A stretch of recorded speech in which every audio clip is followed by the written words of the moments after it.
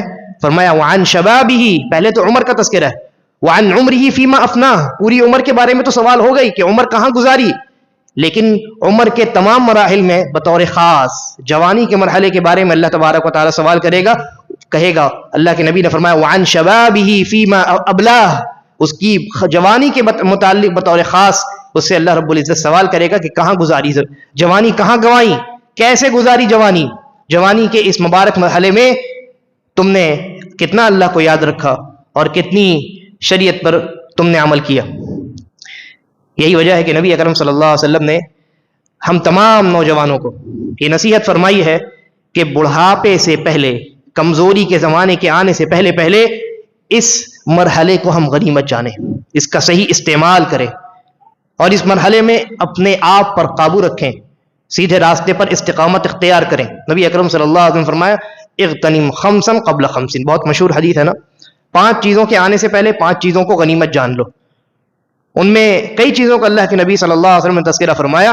بطور خاص آپ نے فرمایا وشبابک قبل حرمک، بڑھاپے کے آنے سے پہلے اپنی جوانی کے اس مرحلے کو غنیمت جان لو اور اس کا صحیح استعمال کرو.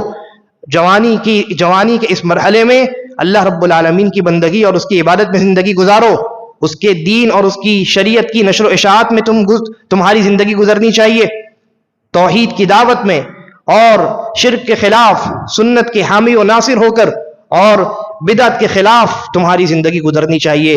جوانی کے اس مرحلے کو تم نے اگر غنیمت جانا اور اس کا بھرپور اور صحیح استعمال کیا تو یقیناً تم نیک بخت ہو.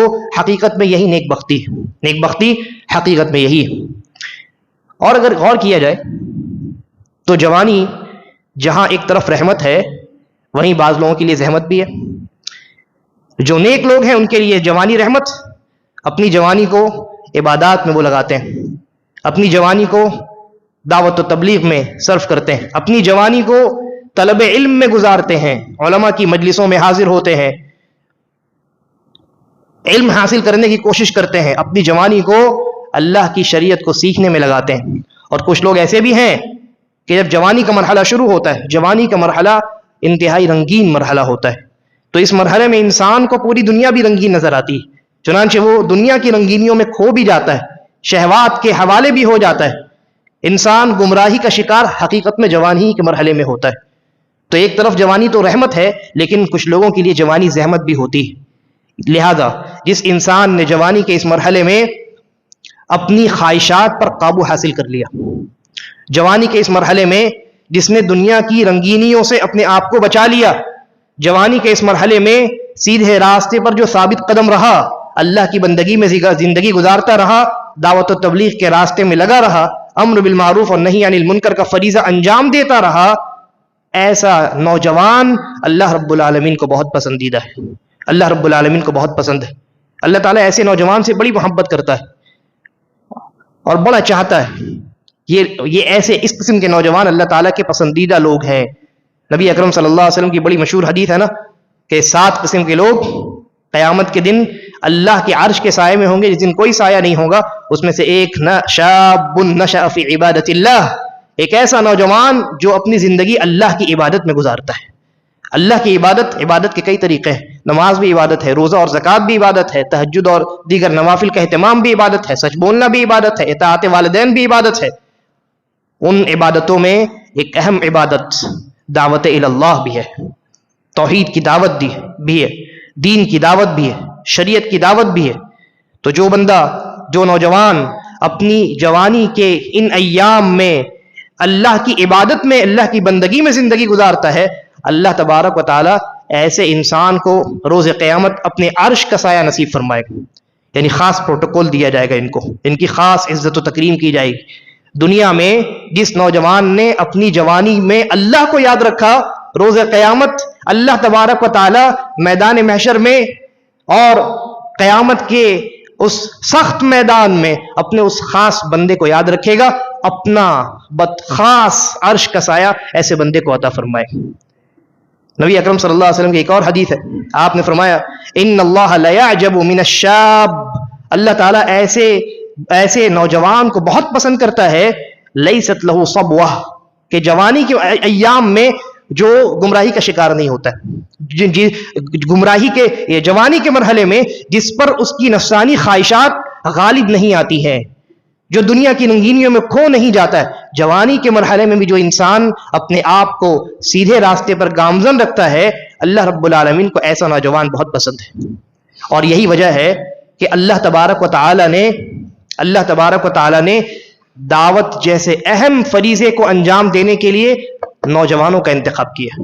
جتنے نبی آئے دنیا میں وہ سب جوانی کے مرحلے میں آئے، کوئی نبی ایسے نہیں تھے کہ جو 60 سال 70 سال کے قریب پہنچ گئے تب اللہ نے ان کو نبوت اور رسالت عطا فرمائی۔ تمام انبیاء جوانی کے مرحلے میں اس دنیا میں تشریف لائے۔ تقریباً علماء نے لکھا ہے کہ 33 سے 40 سال کے درمیان اللہ تبارک و تعالی نبیوں کو نبوت اور رسالت سے سرفراز کیا کرتا تھا۔ آپ دیکھیے قرآن مقدس پڑھیے، اللہ تبارک و تعالی نے حضرت ابراہیم علیہ السلام کا تذکرہ کیا۔ حضرت ابراہیم جو امام الموحدین ہیں اور جنہوں نے توحید کی آواز اور توحید کے جھنڈے کو ایسا بلند کیا کہ اللہ تبارک و تعالیٰ نے رہتی دنیا تک کے تمام انسانوں کو، یہاں تک کہ آخری نبی جناب محمد الرسول اللہ صلی اللہ علیہ وسلم کو بھی حضرت ابراہیم کے ملت اور ان کے طریقے پر چلنے کا حکم دیا، ان کے ملت کے اتباع کا حکم دیا۔ وہ حضرت ابراہیم علیہ السلام، ان کا تذکرہ قرآن مجید میں اللہ تبارک و تعالیٰ نے جب کیا اور ان کا واقعہ بیان کیا کہ انہوں نے شرک کی نفرت میں، توحید کی محبت میں اور مصلحت اور حکمت کے تحت قوم والوں کو ان کی حقیقت سمجھانے اور بتانے کے لیے اور شرک سے انہیں دور کرنے اور ان کی آنکھیں کھولنے کے لیے انہوں نے جب ایک حربہ استعمال کیا اور ایسا طریقہ کہ جس کی بنیاد پر ان کے سامنے حقیقت واضح ہو جائے اور کسی کو حجت کرنے کی ہمت نہ ہو، حضرت ابراہیم علیہ السلام نے ان کی تمام بتوں کو توڑ ڈالا۔ جب وہ لوگ عید کے لیے کہیں کسی تہوار پر شہر سے نکلے، اپنے گھروں سے نکلے اور بستی سے دور چلے گئے، تو وہاں حضرت ابراہیم علیہ السلام نے اس موقع کو غنیمت جانا اور تمام بتوں کو توڑ ڈالا۔ پورا واقعہ ہم جانتے ہیں۔ اس کے بعد جب وہ واپس آئے تو اب تلاش کرنے لگے کہ کس نے یہ حرکت کی ہے، کس نے ہمارے بتوں کو توڑ ڈالا، یہ حرکت ہمارے معبودوں کے ساتھ کس نے کی۔ تو ان کی میٹنگ ہوئی اور اس میٹنگ میں حضرت ابراہیم کا نام ذکر کیا گیا۔ کہا گیا کہ ایک شخص تو ہے ہماری بستی میں، ایک ایسا شخص ہے جو ہمیشہ ہمارے معبودوں کے بارے میں بری بات کرتا ہے، ہمارے معبودوں کو باطل قرار دیتا ہے۔ تو اللہ تبارک و تعالیٰ نے ان کا تذکرہ فرمایا۔ ان کی قوم نے کہا جب ان کی میٹنگ ہوئی تو ان کی قوم نے کہا سمعنا فتن, ہم نے ایک نوجوان کو سنا ہے, یذکرہم, جو ہمارے معبودوں کا تذکرہ کرتا تھا, یقال لہ ابراہیم, انہیں ابراہیم کے نام سے جانا جاتا ہے.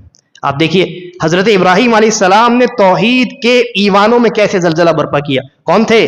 خود ان کی قوم نے کہا کہ ایک نوجوان ہے بھائی, ایک نوجوان ہے, بوڑھا انسان نہیں ہے, عمر دراز اور بہت زیادہ اس کی عمر نہیں ہوئی, عمر دراز انسان نہیں ہے, بلکہ بزرگ نہیں ہے, نوجوان ہے, نوجوان ہے, اس نے یہ حرکت کی ہے, اس نے ہمارے ایمانوں میں زلزلہ برپا کیا ہے, اس نے توحید کے عالم کو بلند کیا ہے.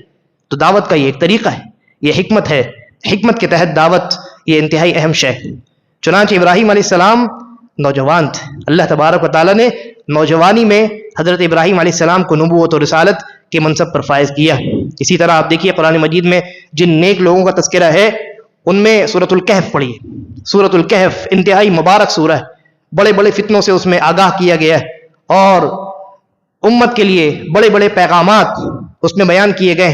ان میں اللہ تبارک و تعالیٰ نے سب سے پہلا واقعہ اور سب سے پہلا قصہ جن لوگوں کو ذکر کیا, جن لوگوں کا ذکر کیا ہے, وہ یہی نوجوان. اللہ نے کہا انہم فتیۃ, وہ نوجوان تھے, آمنوا بربہم, جنہوں نے اپنے رب پر ایمان لایا, وزدناہم ہدی, ہم نے ان کو ہدایت میں اور زیادہ کر دیا. تو نبی نوجوانی میں مبعوث کیے جاتے ہیں, اور نیک لوگ نیکی کا مبارک عمل جو انجام دیتے ہیں وہ اپنی نوجوانی میں انجام دیتے ہیں. نوجوانی میں اللہ رب العالمین کے خاص بندے, نیک بندے غفلت والی زندگی نہیں گزارتے. حضرات آپ صحابہ کرام کو دیکھیے, صحابہ کرام رضوان اللہ علیہم اجمعین, انہوں نے دین اور شریعت ہم تک پہنچائی. کیسے پہنچائی؟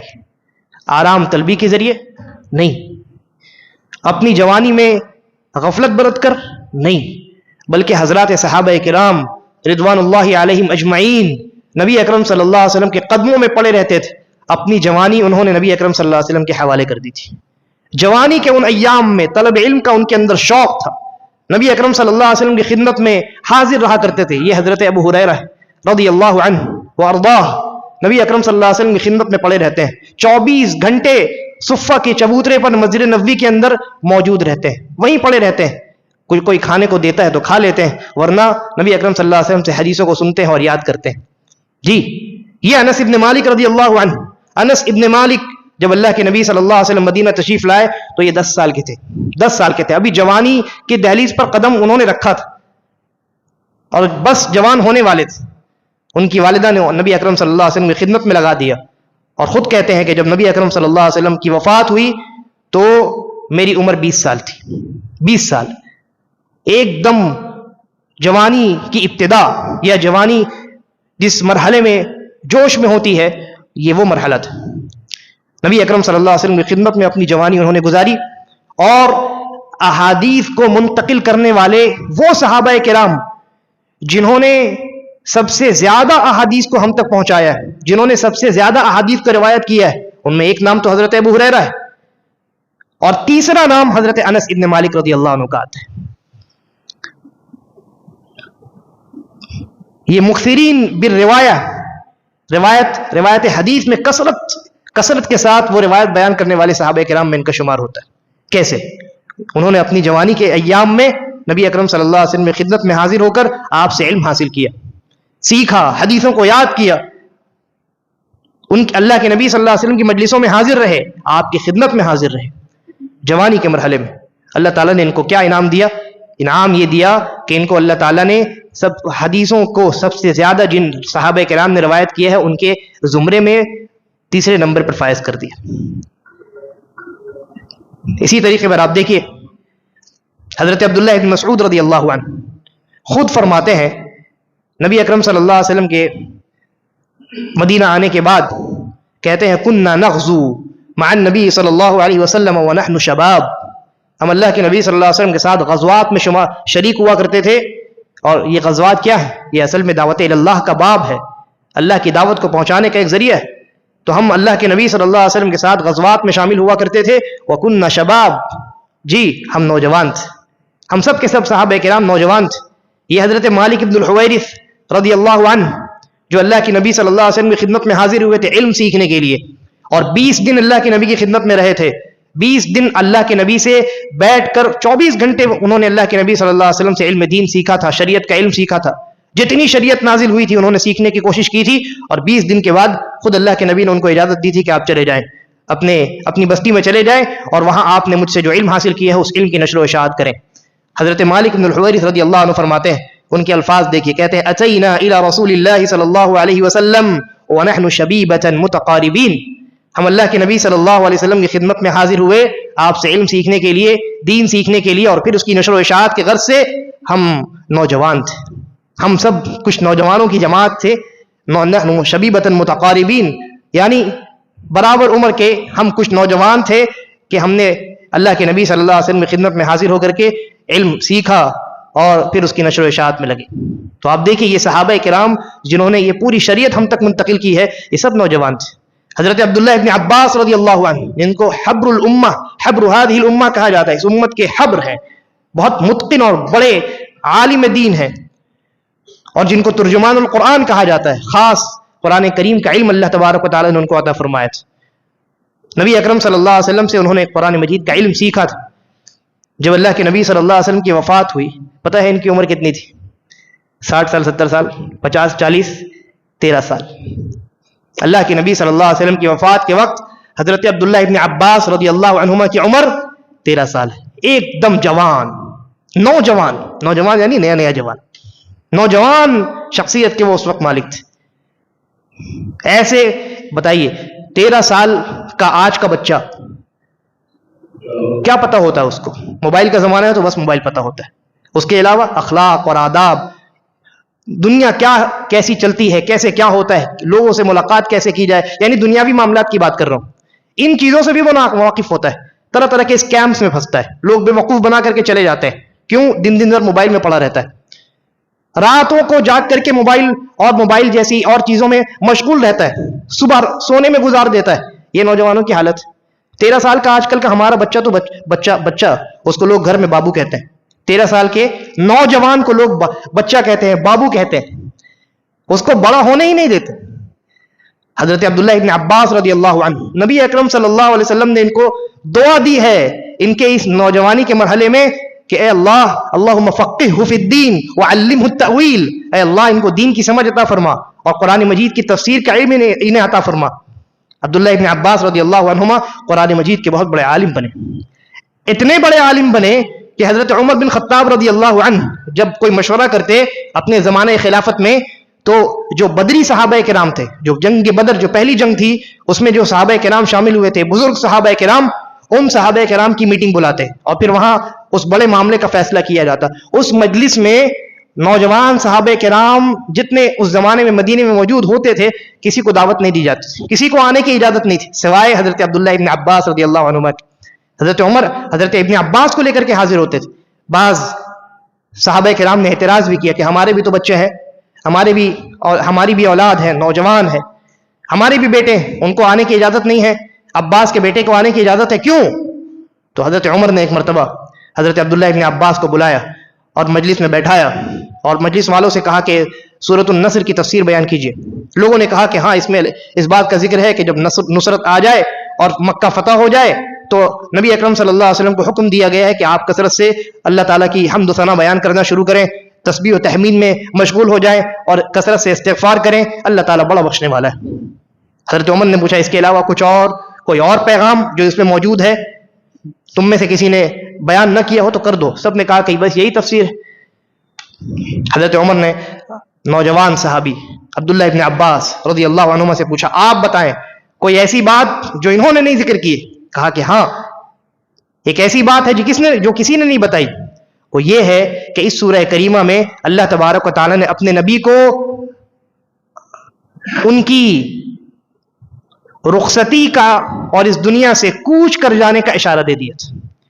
یعنی نبی اکرم صلی اللہ علیہ وسلم کا مشن مکمل ہو جائے، نصرت و تائید اللہ تعالیٰ کی حاصل ہو جائے، مسلمانوں کو طاقت و قوت عطا کر دی جائے، مکہ وہ سرزمین جہاں سے مسلمانوں کو نبی اکرم صلی اللہ علیہ وسلم کو نکال دیا گیا تھا، مکہ فتح ہو جائے، مشن آپ کا مکمل ہو گیا. تو اب اس کے بعد کیا بچا؟ اللہ تعالیٰ نے کہا کہ آپ کی وفات کا اور اس دنیا سے رخصت ہونے کا وقت قریب آ چکا ہے، تحمید و تسبیح اور استغفار میں وقت گزاری ہے۔ تو صحابہ کرام کو علم ہوا کہ نہیں، یہ نوجوان معمولی نوجوان نہیں جی۔ تو یہ صحابی نوجوان ہے، حضرت معاذ بن جبل، یہ سارے دعات ہے، داعی ہے، جنہوں نے پہلے علم حاصل کیا، پھر دعوت کے میدان میں زندگی بھر سرگرم عمل رہے۔ یہ حضرت معاذ بن جبل رضی اللہ عنہ، آپ کو معلوم ہے نا کہ یمن جو جزیرۃ العرب کے نیچے اور اوپر شام اور بائیں طرف جو ہے ریڈ سی ہے، تو یمن کی طرف نبی اکرم صلی اللہ علیہ وسلم نے حضرت معاذ بن جبل رضی اللہ عنہ کو داعی بنا کر کے بھیجا تھا، ہے نا، آخری سال میں، اور یہ کہا تھا کہ ہو سکتا ہے کہ تم دوبارہ مجھ سے ملاقات نہ کرو، لیکن دعوت کا وہ جذبہ اور وہ شوق جو ان کے دل میں تھا، اور اس ذمہ داری کا وہ احساس جو وہ محسوس کر رہے تھے، انہوں نے نبی اکرم صلی اللہ علیہ وسلم سے رخصت لی اور داعی کی حیثیت سے یمن تشریف لے گئے۔ وہ معاذ بن جبل، حضرت معاذ بن جبل رضی اللہ عنہ، آپ کیا سمجھتے ہیں؟ بہت بزرگ صحابی تھے، بہت زیادہ عمر ہو چکی تھی ان کی۔ آپ دیکھیے کہ انہوں نے اسلام قبول کیا ہے 18 سال کی عمر میں، ایک دم نوجوان، اور ان کی وفات ہوئی ہے 28 سال کی عمر میں جی، 28 سال کی عمر میں وفات ہو چکی ہے۔ جوانی کا مرحلہ ختم ہی نہیں ہوا، لیکن جتنی جوانی انہوں نے پائی، پوری جوانی طلب علم میں اور نشر علم میں لگائی۔ نبی اکرم صلی اللہ علیہ وسلم سے علم سیکھتے رہے، پھر اللہ کے نبی نے خود جب انہیں اس لائق سمجھا کہ تمام صحابہ کرام کے درمیان یہ وہ صحابی ہے میرا جو دعوت کا کام پختگی کے ساتھ کر سکتا ہے، تو انہیں یمن کے سفر پر نبی اکرم صلی اللہ علیہ وسلم نے روانہ کیا، اور ان کے بارے میں فرمایا کہ یتقدم العلماء برتوہ، یہ میرا صحابی معاذ بن جبل جس نے اپنی پوری جوانی اللہ کے راستے میں خرچ کر دی، صرف کر دی ہے، قیامت کے میدان میں جب جنت کا دروازہ کھولا جائے گا تو امت کے تمام علماء سے بہت پہلے یہ جنت میں داخل ہوگا۔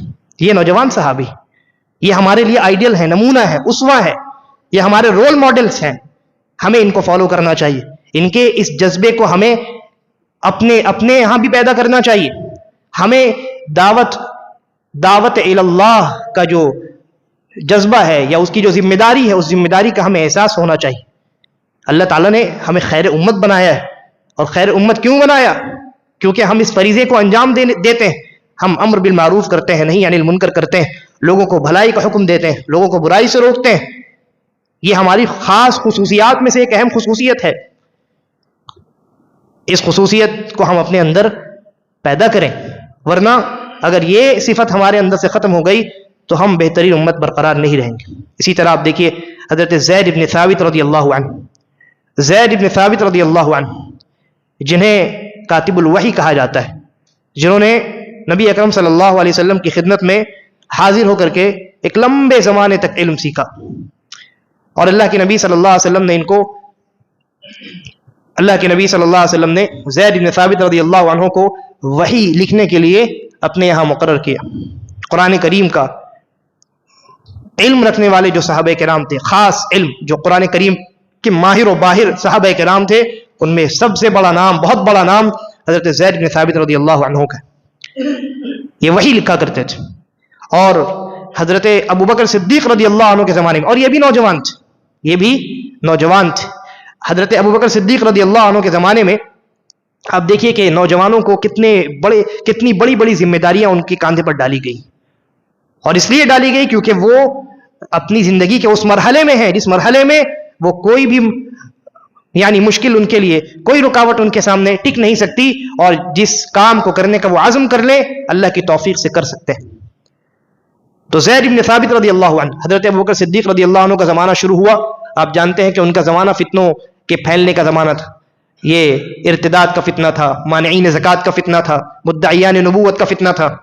تو لوگ جب مرتد ہونے لگے اور جنگیں ہونے لگی اور جنگوں میں صحابہ کرام شامل ہونے لگے، تو وہ صحابہ کرام جو قرآن کریم کے ماہرین تھے، جو قرآن کریم کے حفاظ تھے اور قرآن کریم کے عالم تھے، وہ شہید ہونے لگے، ایک بڑی جماعت شہید ہو گئی۔ تو حضرت ابوبکر صدیق رضی اللہ عنہ کو یہ خطرہ لاحق ہوا، یہ خدشہ لاحق ہوا، خوف محسوس ہوا کہ اگر ایک ایک کر کے ہمارے وہ تمام صحابہ جو قرآن کریم کے ماہر ہیں، عالم ہیں، اگر وہ اسی طرح شہید ہوتے رہے جنگوں میں اور غزوات میں، تو قرآن کریم کی حفاظت کیسے ہوگی؟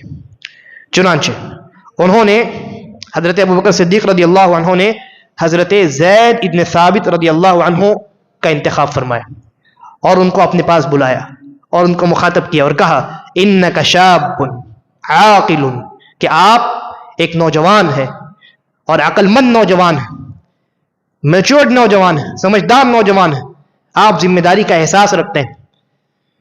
لا نتہمک، ہم آپ پر کسی قسم کی کوئی تہمت نہیں لگاتے، ہم آپ پر مکمل اعتماد کرتے ہیں کیونکہ آپ نے نبی اکرم صلی اللہ علیہ وسلم کی خدمت میں حاضر ہو کر ایک لمبے زمانے تک علم حاصل کیا ہے. وقد كنت تكتب الوحی، کہتے ہیں کہ آپ اللہ کے نبی کی صحبت میں رہے ہیں اور وحی الہی کو آپ نے ایک زمانے تک حوالہ قرطاس کیا ہے، آپ نے لکھا ہے، محفوظ کیا ہے. فتتبع القرآن، تو آپ یہ ذمہ داری اٹھائیے قرآن کریم کو جمع کرنے. اور قرآن کریم آپ جانتے ہیں صحابہ کرام کے سینوں میں تھا، اور کچھ صحابہ کرام ایسے تھے جنہوں نے اپنے تئیں پرسنل لیول پہ یعنی انڈیویجول لیول پہ انہوں نے اپنے پاس قرآن کریم کو لکھ کر کے رکھا تھا، تو ایک جگہ قرآن جمع نہیں تھا. تو فرمایا ابو بکر صدیق رضی اللہ عنہ نے کہ آپ تتبع کیجئے، جائیے لوگوں سے ملاقات کیجئے. ایک پروجیکٹ دے دیا ان کو، کائنات کا سب سے مبارک پروجیکٹ کس کو دیا گیا؟ نوجوان کو دیا گیا. یہ دعوت کا کتنا بہترین طریقہ ہے. تو ان کو یہ ذمہ داری سونپی گئی اور کہا کہ فتتبع القرآن، قرآن کریم کا تتبع کیجئے، دیکھیے، تلاش کیجئے کس کے پاس کون سی آیت موجود ہے. وجمعہ، اور ان تمام آیات کو، سورتوں کو، قرآنی تمام حصوں کو آپ جمع کرنے کا کام سر انجام دیجئے. حضرت زید ابن ثابت رضی اللہ عنہ نوجوان ہیں، وہ کہا کرتے تھے کہ اگر پہاڑ کو ایک جگہ سے دوسری جگہ منتقل کرنے کی ذمہ داری مجھے دی جاتی تو میں نوجوان تھا وہ کر دیتا، لیکن اس سے بھی زیادہ بڑی اور حساس اور نازک ذمہ داری میرے کندھے پر ڈالی گئی، قرآن کریم کو جمع کرنے کی ذمہ داری. کیونکہ اس میں امانت داری اور دیانت داری کے ساتھ ساتھ محنت اور مشقت اور صحابہ اور لوگوں سے ملاقات کرنا، ایک لمبا وقت، بہت ساری چیزیں درکار تھی. یعنی انسان کا خون پسینہ ایک ہو جاتا. اس زمانے میں ایسا تو نہیں تھا کہ ہم نے انٹرنیٹ میں سرچ کیا کہ بھائی کس کے پاس یہ چیز ہے، کون کون سی ویب سائٹ پہ وہ یہ معلومات جمع کر لیا اور لوگوں کے سامنے پیش کرنے کے لیے بیٹھ گئے. نوجوانوں کے درمیان آپ جانتے ہیں کہ برادرز کا فتنہ بہت عام ہے نا. ایسے نوجوان جو چاہتے ہیں کہ دعوت کا کام کریں، لیکن یہ آخری مرحلہ ہے دعوت کا کام، اور اس سے پہلے طلب علم کا مرحلہ ہے نا. تو کچھ نوجوان ایسے ہوتے ہیں جن کے اندر جوش اور جذبہ تو ہوتا ہے لیکن ان کی صحیح رہنمائی نہیں ہوتی. نتیجے کے طور پہ وہ بیچ والے مرحلے کو کراس کر کے، جمپ کر کے آگے چلے جاتے ہیں اور دعوت کے میدان میں کود پڑتے ہیں. حالانکہ انہیں پہلے مرحلے کو سر کرنا چاہیے تھا. دعوت دین سے پہلے علم دین حاصل کرنی چاہیے تھی. ہم کہتے ہیں جن نوجوانوں کے دل میں یہ شوق ہے، یہ جذبہ ہے کہ وہ نشر و اشاعت کرے دین کی، لوگوں کی صحیح رہنمائی کریں اور توحید و سنت کو بیان کریں، لوگوں کے سامنے اپنے آپ کو پیش کرے کہ مجھ سے علم حاصل کیجئے، یہ کام اور یہ جذبہ اور یہ شوق انتہائی مبارک ہے، بہت نیک ہے. لیکن اس سے پہلے ضروری ہے کہ وہ علم حاصل کریں. اس سے پہلے یہ ضروری ہے کہ وہ علم حاصل کریں. حضرت ابوبکر صدیق رضی اللہ عنہ نے کس کا انتخاب کیا؟ بہت سارے صحابہ کرام تھے نا. ان تمام صحابہ کرام میں حضرت ابوبکر نے زید ابن ثابت رضی اللہ عنہ کا انتخاب کیوں کیا؟ کیونکہ جو کام وہ ان کو سونپنے جا رہے تھے، یعنی قرآن کریم کو جمع کرنے کا کام، اس کام کو وہی انسان انجام دے سکتا تھا جو قرآن کریم کا ماہر ہو، باہر ہو، عالم. اور زید بن ثابت سے بڑا ماہر کون ہو سکتا تھا، جس نے خود اپنے ہاتھوں سے قرآن کریم کی آیتیں لکھی. نبی اکرم صلی اللہ علیہ وسلم کی صحبت میں ایک لمبے زمانے تک انہوں نے اپنی زندگی، اپنی نوجوانی، اپنی جوانی کے ایام گزارے. لہذا نوجوانوں کے اندر جوش اور جذبہ تو ہوتا ہے، لیکن ساتھ میں یہ بھی ضروری ہے کہ ان کی صحیح رہنمائی ہو. اور ان کو صحیح رہنمائی کہاں سے ملے گی؟ اہل علم سے. اپنا تعلق جب وہ مضبوط کریں گے تو اہل علم ان کی صحیح رہنمائی کریں گے. تو میں یہ عرض کر رہا تھا کہ صحابہ کرام جنہوں نے یہ علم اور یہ دین اور یہ شریعت ہم تک پہنچائی ہے، وہ سب کے سب داعی تھے. اور داعی سے پہلے طلب علم انہوں نے علم کا یعنی دین کا علم حاصل کیا تھا. اور یہ دونوں کام انہوں نے جوانی کے ایام میں کیے تھے. حضرت مصعب بن عمیر رضی اللہ عنہ بہت مشہور صحابی ہیں. مدینہ کی گلیوں سے گزرتے تو مکے کی گلیوں سے گزرتے تو لوگوں کو معلوم ہو جاتا کہ اس گلی سے مصعب بن عمیر گزرے ہیں. جی بہت یعنی ان کی زندگی لگژری تھی، شاندار زندگی گزارا کرتے تھے. لیکن اسلام انہوں نے قبول کیا جوانی کے مرحلے میں. اپنی جوانی میں انہوں نے اسلام قبول کیا، لوگوں نے گھر سے نکال دیا، مال و دولت سے ہاتھ دھونا پڑا، ہجرت کر کے نبی اکرم صلی اللہ علیہ وسلم کی خدمت میں، بلکہ نبی اکرم صلی اللہ علیہ وسلم نے خود انہیں مدینہ منورہ ہجرت کرنے کی اجازت دی. آپ نے ان کو داعی بنا کر کے بھیجا. حضرت مصعب نے اپنا گھر بار چھوڑا، اپنی مال و دولت چھوڑی، اپنے رشتہ داروں سے قطع تعلق کیا، نبی اکرم صلی اللہ علیہ وسلم کی خدمت میں حاضر ہوئے، علم سیکھا، آپ سے شریعت سیکھی، توحید سیکھی، شریعت اور شریعت کے جو بڑے بڑے مسائل اس وقت نازل ہو چکے تھے اس کا علم حاصل کیا. اور اس کے بعد جب اللہ کے نبی صلی اللہ علیہ وسلم کو مدینے میں ایک داعی کو بھیجنے کی ضرورت پڑی ہجرت سے قبل کی بات، تو اللہ کے نبی صلی اللہ علیہ وسلم نے اس صحابی کا، اس نوجوان صحابی کا انتخاب کیا، حضرت مصعب بن عمیر رضی اللہ عنہ. اس کے بعد اللہ کے نبی صلی اللہ علیہ وسلم بھی تشریف لے گئے مدینہ، اور وہاں پہنچنے کے بعد جو جنگ ہوئی مسلمانوں کی مشرکوں سے، جنگ احد جو ہوئی، جنگ احد میں حضرت مصعب بن عمیر رضی اللہ عنہ شہید ہوئے. اور شہید جب ہوئے تو وہ بھی کیا منظر تھا کہ جب قبر میں ان کے کفن کو ان کے جسم پر رکھا گیا تو کفن کم پڑ گیا، سر ڈھانک دیا جاتا تو پیر کھل جاتا، اور پیر کو چھپایا جاتا تو سر کھل جاتا. اللہ کے نبی صلی اللہ علیہ وسلم نے فرمایا کہ سر کو ڈھانک دو اور پیر میں اذخر نام کا جو گھاس ہے وہ گھاس ان کے پیر پر لا کر کے ڈال دو اور ان کے تدفین کا عمل مکمل کرو. آپ دیکھیں کتنے صحابہ کرام سب کے سب نوجوان تھے. انبیاء جنہوں نے نبوت اور رسالت جیسی عظیم ذمہ داریاں انجام دی وہ نوجوان تھے. حضرات صحابہ کرام جنہوں نے پوری دین، پوری شریعت ہم تک پہنچائی وہ سب نوجوان تھے. یہ نوجوان ہی تھے جنہوں نے اس قدر عظیم امور کو انجام دیا ہے. اور آج ہم نوجوان ہیں کہ کچھ نہیں کرتے. آج ہم اپنا جائزہ لیں، ہم کیا کرتے ہیں؟ ہم صرف دنیا کے پیچھے بھاگتے ہیں. ایک بچہ جیسے ہی جوان ہوتا ہے فکر ہوتی ہے کہ اس کا کیریئر کیا ہوگا، کہ کیسے کمائے گا، کتنا کمائے گا، ڈاکٹر بنے کہ انجینئر بنے، ہے کہ نہیں؟ لوگ آج کے نوجوانوں کو، یعنی ماں باپ اپنی نوجوان اولاد کو دنیا کے پیچھے لگاتے ہیں. دین کا علم، شریعت، دین اور شریعت پر عمل، اللہ تعالیٰ سے محبت، رسول اللہ صلی اللہ علیہ وسلم سے محبت، آپ کے اتباع کا جذبہ، علم حاصل کرنے، دینی علم اور شرعی علم سیکھنے کا شوق، اور دعوت اللہ کے میدان میں اترنے کا جذبہ، اور یہ اس ذمہ داری کو انجام دینا، ان تمام چیزوں سے آج کا نوجوان پیچھے. اور نتیجہ کیا ہوتا معلوم ہے؟ جب صحیح راستے پر نہیں لگایا جاتا تو یہ نوجوان پھر غلط راستے پر لگ جاتا ہے. اس کو ایسے لوگ ملتے ہیں. نوجوانی کا مرحلہ ایسا مرحلہ ہوتا ہے جس میں انسان کو جو بتایا جائے، سکھایا جائے، وہ اس کی گتھی میں بیٹھ جاتا ہے. تو اگر نوجوانی کے بعد سلف کے اقوال ہیں اس سلسلے میں کہ جوانی کے ایام میں جو انسان سیدھے راستے پر ہے تو اللہ تعالیٰ اس کو توفیق دیتا ہے کہ اس کی وفات اسی راستے پر ہو، اور جو جوانی کے ایام میں گمراہ ہو جاتا ہے پھر بہت مشکل ہوتا ہے اس کا سیدھے راستے پر آنا.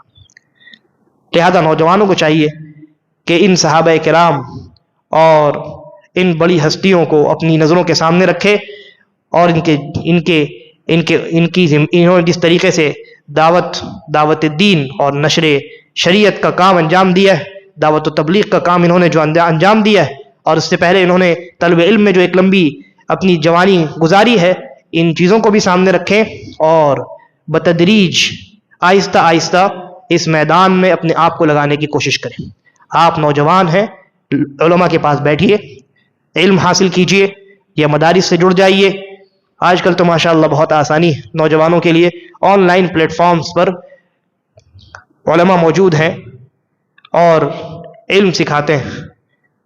تو بڑے بڑے جو علماء ہیں آپ ان تک پہنچ سکتے ہیں آسانی کے ساتھ، ان سے جڑ سکتے ہیں آسانی کے ساتھ، اور ان سے علم حاصل کر سکتے ہیں آسانی کے ساتھ. ان علماء سے آپ علم حاصل کیجئے اور اپنے آپ کو مضبوط کیجئے. پہلے اپنی بنیادوں کو مضبوط کیجئے، اور بنیاد جب مضبوط ہو جائے اور آپ کے اساتذہ جب اس بات کی اجازت دیں کہ ہاں اب آپ نشر و اشاعت کے میدان میں، دعوت و تبلیغ کے میدان میں قدم رکھ سکتے ہیں باضابطہ طور پہ، تب آپ دعوت و تبلیغ کے میدان کو سنبھالیے اور اپنے اس فریضے کو انجام دیجیے. اور اگر آپ باضابطہ طور پہ نہیں بھی رکھتے ہیں اس راستے میں، باضابطہ طور پہ علم حاصل نہیں بھی کرتے ہیں، تو بھی آپ کو اللہ تعالیٰ نے جو بنیادی علم شریعت کا عطا کیا ہے اس علم کی روشنی میں اپنے تعین، اپنے لیول پر رہ کر کے، اپنے سرکل میں آپ دعوت و تبلیغ کا کام کر سکتے ہیں. یعنی آپ توحید تو جانتے ہیں،